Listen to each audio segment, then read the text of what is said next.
आप बबरलो धरने में मौजूद हैं, आप इस मनाज़िर को कैसे देखते हैं और आपका क्या मौक़िफ़ है? औज़ु बिल्लाहि मिनश शैतानिर रजीम, बिस्मिल्लाहिर रहमानिर रहीम। सबसे पहले तो मैं खुश नसीब हूँ कि इस धरने में मैं शामिल हुआ हूँ और मैंने भी एक सिंधी होने का हक अदा किया है। और यहाँ इज्तिमा हुआ है, ये सिर्फ पंजाब जो 6 केनाल सिंधु दरिया से निकाल रहे हैं, सिर्फ उसके खिलाफ है।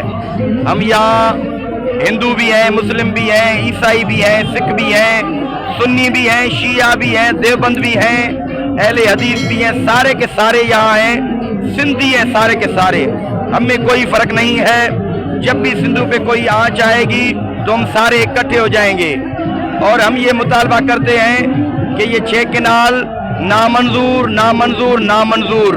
हम मर जाएंगे, कट जाएंगे, लेकिन ये केनाल मंजूर कभी नहीं करेंगे। क्यों? क्योंकि ये हमारे मुस्तकबिल का मसला है, ये हमारे कौम का मसला है, ये हमारे बच्चों का मसला है। इसलिए हम आखिरी हद तक जाएंगे। हम वकला के साथ हैं, हम डॉक्टरों के साथ हैं, हम सारे के सारे इकट्ठे हैं। शिया हो, सुन्नी हो, देवबंद हो, कोई भी हो, सुन्नी हो, शिया हो, मुस्लिम हो, हिंदू हो, ईसाई हो, हम सारे सिंधी हैं और ये 6 केनाल बनने नहीं देंगे, किसी भी सूरत में नहीं बनने देंगे। ये था रज़वान डोमकी ज़ाकिर अहलबैत, जिसने अपने ख्यालात का इज़हार किया। सैयद अरशद अली बुखारी, सादात टीवी, बबरलो।